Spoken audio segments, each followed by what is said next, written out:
За намайг болохоор Должин Сүрэн гэдэг. Би болохоор болормоо коучийг бол нэлийн эртнээс мэднэ. Бид хоёр хамт ажиллаж исэн. Оюутлогоо компанид нэг оффист ингээд хамт ажиллаж исэн ийм эртний танилуд найз дүү минь байгаа.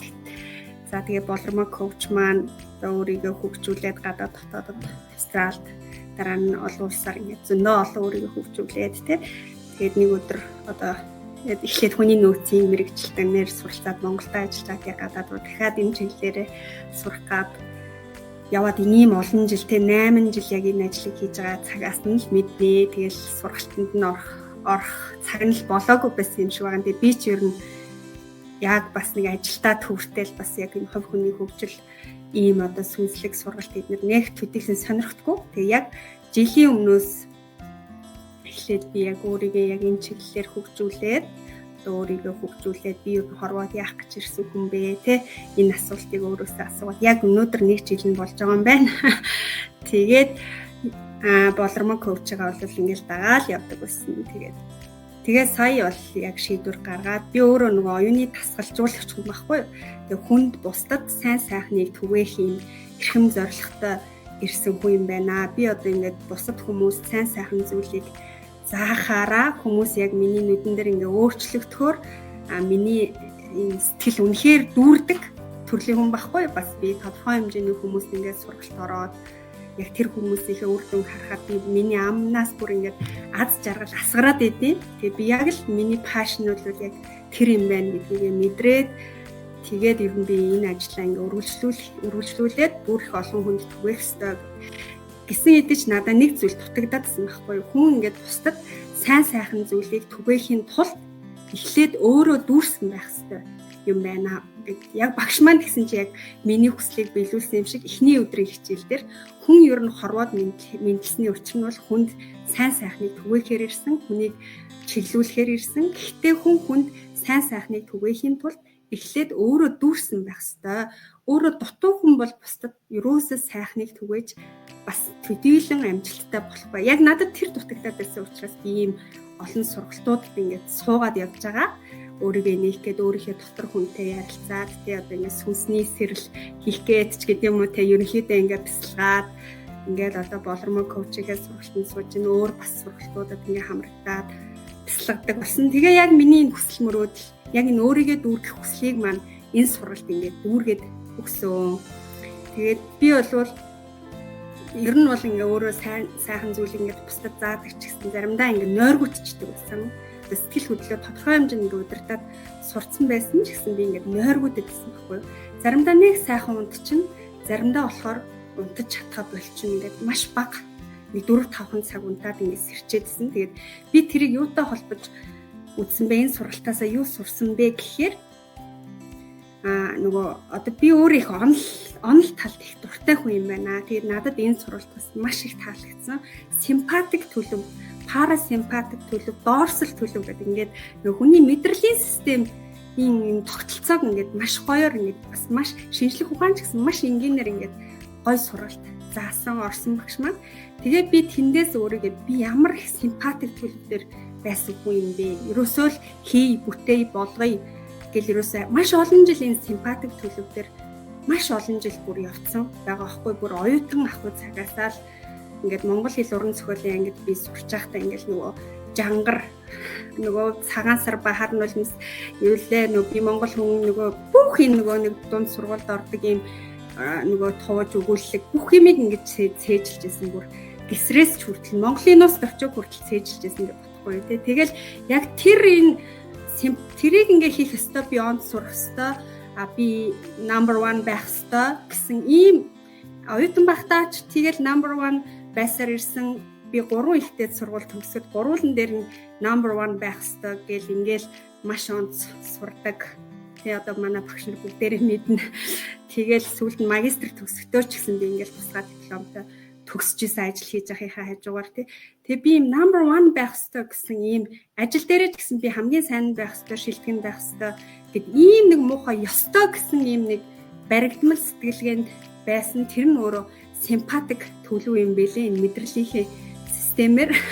Тэрийгээ сайн нөгөө сургалтанд суугаад ойлгоод энэ симпатик төлөв хит их ингээд итвчээд өөрийгөө ингээд сайхан тайвшруулахгүй юм бол эн чинь өөрөө эргээд маш олон өвчний их үүсвэр болдог гэдгийг ойлгосон хүний бие дээр одоо ингээд бид нар ч өвдөөд хавдар тусаал тэг ходоод нүгдүүл ингээд янз бүр өвчин тусаад байна шүү дээ. Эн чинь өөрөө бид нар мэдрэлийн системийг удирдах чадахгүй тэр нөгөө гоё тасгал хийгээд эдгэж ингэж гоё хэмийн одоо тэр нөгөө ventral vagal төлөв билүү тий тэрэн дээр нь ингээ байлгахгүй юм бол бид нар угаасаа ингээд хүний биед өвчин болж очдөг шүү гэдгийг багш манаас маш гоё ингээд заасан. Тэгээд би энэ сургалтанд суугаад тэр дасгалуудаа тэгээд тэр нь бүр маш амархан заяа манайхаа.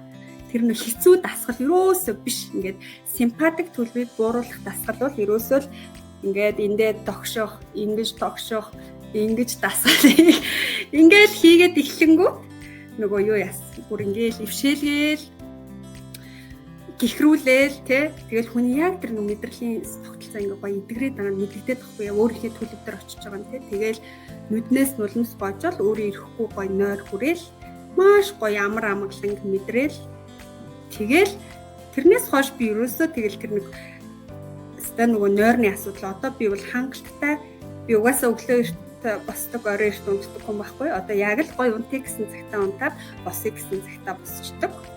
9:30-д орондоо ороод 5 цагт яг ингээл босдог ийм хүн болсон. Тэгээ яг өмнө би хэдийгээр ингээл 9:30-д орондоо ордог ч гэсэн 3-4 заримдаа 2 гэлс ирчдэг.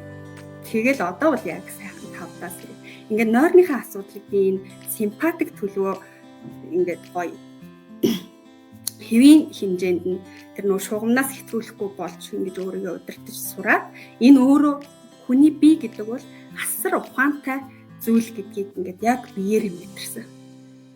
Ерөөсөө л хүн ингээд тархил ажилдаг, тарих ухаантай гэж бодоод байдаг. Гэтэл тархинаас гадна энэ хүний бие энэ цус одоо энэ судас шүрмс юу гэдэг энэ арьс марьс чи бүгдээр ингээд ухаантай ингээд энэ дээр ингээд тогшхыг хүртэл ингээд мэдэрдэг. Тэнгүүд ингээд үнэхээр та яадаг хийгээд үзэх юм бол үнэхээр гаралтай хийдэж шүү дээ. Багш маань үн төлбөргүй ингээд гоё тасгалууд явуулдаг. Тэнгүүд яалтчгүй нойр хүрээл ившээгээл ингээд гоё мэдрэлийн систем маань тайвшраал ирдэг. Ийм гоё үр дүнгээ амсандаа маш их баяртай байна. Тэгээд би бол стал нэг 3-4 удаа хийгээл тэгээд би бол гэр бүлийнхээ хүний хамт хийдэг. Манай хүн бас хүн дээр бас маш их манай хүн бол угаасаа нойр сайдаг. Гэхдээ бүр батгүй хонддаг болсон. Тэгээд ингээд гэр бүлийнхээ хүний хамт ч гэсэн хийж болдог шүү гэдэг бас хэлмээр байна. За дараагийн асуудал болохоор би нөгөө яг тодорхой хэмжээнд ингээд уур бухимдлаа удирдаад бол би сураад одоо жил орчмын нөр өвдөж сэтгэл хөдлөө. Гэхдээ надад ингээд бусдыг шүүмжлэх юм байгаад идэв гэсэн. Ингээд жишээлх юм бол одоо ингээд юу гэдэг нэг Facebook дээр ингээд пост бичсэн ч гэсэн алдаатай бичсэн хүн байлаа шүү дээ.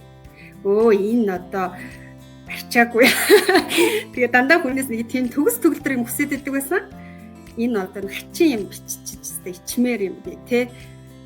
Энэ одоо болоосоо ийм юм бичиж яхаар болоосооч гэдэг юм уу те. Ер нь бол тийм шүүмжлэмтгий чанарын хүн байсан. Тэгээд энэ маань бол бас миний гэр бүлийн манай ээж өөрөө бас маш мундаг хүн байсан учраас ийм өөрөөсөө тааруу хүнийг маш шүүмжилдэг. Эдний их угаасаа ийм ажилгүй гэж тэр нэгэд би нөгөө хүүхэд насны бас идэгрэл хийгээд байгаа болохоор тэндээсээ бид тэр шархаа олж авсан. Тэгээд ингээд бас багшийнхаа хичээлүүдийг үзээд нөгөө тасгал эднэрээ хийгээд байхад бас ингээд тэр хүнийг одоо юусоо шүүмжлэхэд байсан байна. За тэгээд нөгөө хил хязгаараа тогтоох нэгэд хичээл ордог, инх туг байх нэгэд тэр хичээлүүд нь бүгд надад бүр маш их үр дүн өгсөн. Тэгээд би хил хязгаараа тогтоох нь хичээлийг үзээд бүр маш их юм ухаарсан. Би яг тэр ухаарлаа Facebook дээр пост болгож оруулж ирсэн. Хүнд бол холдох хэрэгцээ, холбогдох хэрэгцээ гэж бүр заяам л хэрэгцээ байд юм байна те. Тэгтэл бид нар эцэг их болчоод юусоо тэрийг ойлгохгүй ингээд хүүхэд холдыг ядах чи ойртол холбогдыг ядах нь чи цаашаа гэд ингээд хүний тэр нөгөө хил хязгаар гэдэг юмыг бүр байхгүй болгоч тийм байх бүр хүүхэд ахугаас нь те. Тэгэхээр энд бол эцэг эхчүүд бүр одоо залуу эцэг их болох ч хүмүүс ч гэсэн энд ингээ ороод тэндээс ганцхан одоо би идэгрэх шаардлагагүй надад би бол сэтгэл хөдлөө удирддаг инээ тэр хүмүүс байж болно шүү дээ те. А гэтэл эцэг их хүнд бол энэ хичээл бүр маш их хэрэгтэй юм байна гэж ухаарсан. Эцэг их болгоо энийг мэдчих юм бол хүүхдийнхээ холдох хэрэгцээ, холбогдох хэрэгцээг ингээд хангаад өгөх юм бол таны хүүхэд ирээдүйд яг тэр хэл хязгаараа зөв тогтоодог хүн болох юм байна гэдэг. Одоо тэгээ хүнд үгүй гэж хэлдэг нь people pleaser хүмүүс болчдөг тий. Ингээл нөгөө тэгээд бас нэг хичээл дээр үзчихсэн хүнд ингээд дандаа тал засдаг муухай тал засаал явах юм бол тэр нь угаасаа сэтгцийн хувьд угаасаа бас л эрүүл биш байдлыг илэрхийлж байгаа байхгүй юу тий. Тэгэхээр тийм тал засдаг хүнд үгүй гэж хэлж чаддаггүй ийм хүн болчих юм бол үнэхээр суулт орой. Ийм л хүнийг бид нар бэлтжиж идэм байх. Энийг л эцэг их бодгоо ухаарад ойлгоод хэрэгжүүлчих юм бол хүүхдүүд чинь яг санснаар чинь гоё сайхан амьдрах юм байна гэдгийг бас ойлгосон. Тэгээ би бол хүнд яг гоёор үгүй гэж хэлж чаддаг болсон. Бас чаддгүй байсан. 100% чаддгүй байсан. Тодорхой хэмжээнд хичээдэг байсан ч гэсэн бас л заримдаа ингээл тал засах юм байсан тий. Тэгээ одоо бол хүнд ингээд тал засгаа болсон. Энийг бас багшийнхаа заасан дасгалаар идгээсэн. За тэгээд айдас гэдэг юм ер нь баг маш зоригтой болсон шүү. Ер нь бол хүнд ингээд зориг гэдэг юм маш хэрэгтэй тий. Зоригтой шийдвэр гаргадаг. Ер нь тодорхой хэмжээнд зоригтой болсон байсан. Тэгээд зоригтой болсон учраас ч би ер нь бол ингээд томоохон шийдвэрийг амьдралдаа гаргасан байхгүй юу. Гэхдээ одоо энэ сургалтандаа суугаад бас бүр их зоригтой болсон. Айдас үгүй болсон.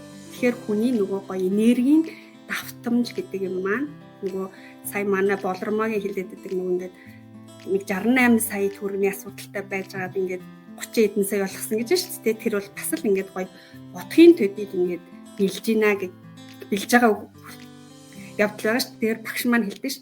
Ер нь бол хүн өөрөө өөрийгөө эдгээгээд гоё одоо мэдрэлийн систем нь яг хэвийн ажиллаад гоё энергийн давтамжаа өндөр болох юм бол альва юм бодохын төдийд биелдэг гэдэг шиг миний юм бас л ер нь бодохын төдийд биелдэг дээрээ бас яваад эхэлсэн. Тий. Тэгэхээр ер нь бол хүн ингээд гоё энергийн давтамжтай тэгээд ер нь айдас үгүй те ингээд гоё харилцаа гэр бүлийн харилцаа болон бусад одоо нийгмийн харилцаа тэр нөгөө эго гэдэг юм аа бид нар хамгийн ихний хичээл дээр үздэг шүү дээ. Эго гэж юу юм? Яг би жинхэнэ би гэж юм гэхээр би ер нь бол жинхэнэ бигээ ингээд болоод явж байгаа. Ингээд энэ 2 сарын хугацаанд тэгээд маш их юм үр дүнгуудыг өглөө. Тэгээд багштай маш их талархлаа гэж хэлмээр байна. Тэгээд энэ бас баг хамт олонд нь ч гэсэн маш их талархаж байгаа шүү. Тэгээд миний хөтөч бол маш мундаг Батчимэг гээд сэтгэл зүйч эмэгтэй байсан. Тэгээд тэр одоо хөтөч бас ажилуулаад 7 хоног болгоо ингээд уулзаад хичээлээ үтсэн хичээлээ ингээд гоё ярилцаад явдаг нь бол бас маш их таалагцсан. Тэг хүний хүнд ингээд нэг онлайнаар юм өгчөөд хайчихгүй. За яаж ийж те хичээл сургалтаа үзээд үр дүн нь ямар байна, юу гэж бодож ийн гэх ингээд даалгаврууд өгөөд тэрэн дээрээ гоё ярилцаад явснууд бол маш их үр дүн өгсөн гэж харж байгаа. Тэгээд үнэхээр гайхалтай сургалт. Тэгээд миний таньдаг ингээ хамт ажиллаж исэн эмэгтэй маань ингээ Монгол улсын те одоо ард түмний төлөө ийм сайхан гэгэн үйлийг хийгээд явж байгаад бол маш их талархаж байгаа. Тэгээд сая сүүлд уулзахад би бүр хараад уйлдсан. Нөгөө хамгийн сүүлийн нөгөө хичээлийг хамт ингээ багш маань орсон багтаа. Тэгээд багш манаас надад бас гоё өгүүлсэн. Та намайг тоогоод ороод ирсэнд маш их баярлсан шүү гэж надад бас хэлсэн. Тэгээд үнэхээр гайхалтай гоё үр дүнг ингээ мэдрээд явж байгаа. Тэгээд одоо дараагийн сургалтуудаа хамрагдахаар тэгээд маш гоё зүйлүүдийг мэдрэн сурна гэдэгтээ бол итгэлтэй байна. Тэгээд би сурсан юмнуудаа бас бусад монголчуудаа бас түгээхийн төлөө ажиллаж байгаа эмэгтэй байгаа.